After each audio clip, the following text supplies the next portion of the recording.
siyabingelela kubabukeli emakhaya kubo bonke abasithuba lawo basibukela namhlanje. Igama lami nguSandile Wacele. Ngiqhamuka enkampanini ebizwa ngokuthi uSomething Spicy SA. Ngiyi-co-founder yenkampani ekuthiwa uSomething Spicy SA.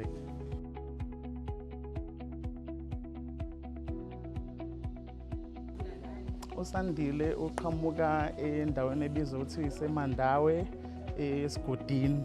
Abaningi bazokwazi ise-South Coast. Ikahle ngimsuka wami usuka phezulu kwaCele, khona indawo ekuthiwa kwaCele, kodwa manje ngireside eMandawe.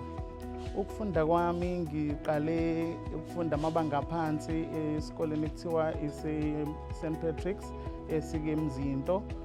Ngafunda amabanga amaphansi from grade 2 kuze kuyoshaya ku grade 8, but grade 1 wami ngafunda eShonkweni esikoleni kwaCele. Ngasuka lapho ngayofunda high school ebizwa ngokuthi ise-Roseville Secondary esemzinto. Ngasuka from grade 9 to grade 12. Ngasuka lapho ngaya emfundweni ephakeme ngaregister e-UNISA. La ngafunda khona izifundo ze-Bachelor of Arts in Forensic Science and Technology. La ngigraduate khona ngo-2024. Kwathi ngiqeda isikole ngo-2016 ila ngathola khona umsebenzi kwi-retail. Ngasebenza kwi-retail for 8 years. Kulo 8 years ila ngicabanga khona ukuthi ngadevelop uthando lokuqala ibhizinisi, because mina ade ngumfundi waka-science all along, but ngithe sengiqala ngisebenze kwi-retail kwayila engidevelopa khona uthando lebhizinisi. Something Spicy susungula nomngani nami ophinda business partner wami namhlanje uSanele wakaTom. Sisasebenza naye kwenye inkampani kwi-retail. Sithe sisebenza nje kwakhona into esiqhamukelayo ukuthi hayibo umuntu uyasebenza yes, but manje i-future yethu imiphi, because manje amathuba omsebenzi siyazi ukuthi awekho, and futhi siyabona ukuthi uma uyeka futhi lo msebenzi ayikho enye into ongaphinde uyenze futhi ngaphandle. So kwayila sidevelopa khona uthando ukuthi I know man, asiqale something which yila sayakwazi ukuthi siqale khona-ke inkampani yethu. Saqala sayiqamba igama sathi Something Spicy SA, but ngenxa yokuthi umthetho wawungasivumeli ukuthi siqale inkampani la kwi-retail esasikuyona, kwaphoqa ukuthi singayi-formalize inkampani yethu yokuqala, siyiqale as i-informal business. Kwayila ngo-2022 na-ke sayiregister khona inkampani. Saqala ngokubhaka amakhekhe, sambe sidayisela abantu amakhekhe. Kwathi ngo-2023 I mean, uSanele waresign emsebenzini, kwayila yena ezoqhubeka nenkampani-ke sesizoyiqala la eScottburg Market kuze kuba imanje.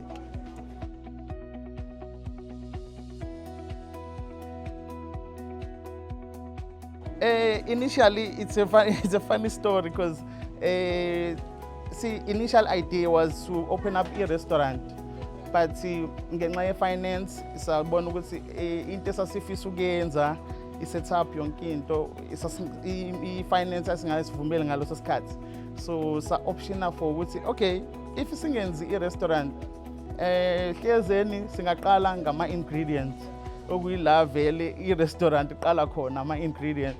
So we came up with Something Spicy vele as a brand, we-restaurant, but sawuqala sawenza as ama-spice. Njengoba siqale indaba yama-ingredient lawa ama-spice esiwenzayo. So sasuka lapho-ke sathi hayi asiqale ngawo ama-spice because iwona esingakwazi, i-budget esasinayo singakwazi siqale ngawo. Sibhaka amakhekhe with no experience. Ngingasho ukuthi we are self-taught bakers. Saqala sayenza amakhekhe sifunda ko-YouTube, sibuza nabantu esisebenza nabo abasebenza kwi-department ye-bakery. Ila sathola khona ulwazi ukuthi how we can go about ukwenza ama-basic like your muffins, ama-scones, and i-review esasithola kuma-customer ethu yayi-very positive, okuyile yayisinikeza ugqugquzu ukuthi siqhubeke nayo-ke inkampani yethu le yokubhaka amakhekhe at that time. And enye into khona la kwakulontsha khona i-branch eMzinto ye-Orlando Pirates.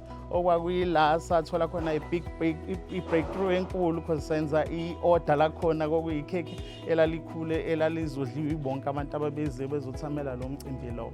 So yila sabona khona ukuthi hayi shuthi lento yethu lesiyenzayo iyona yona.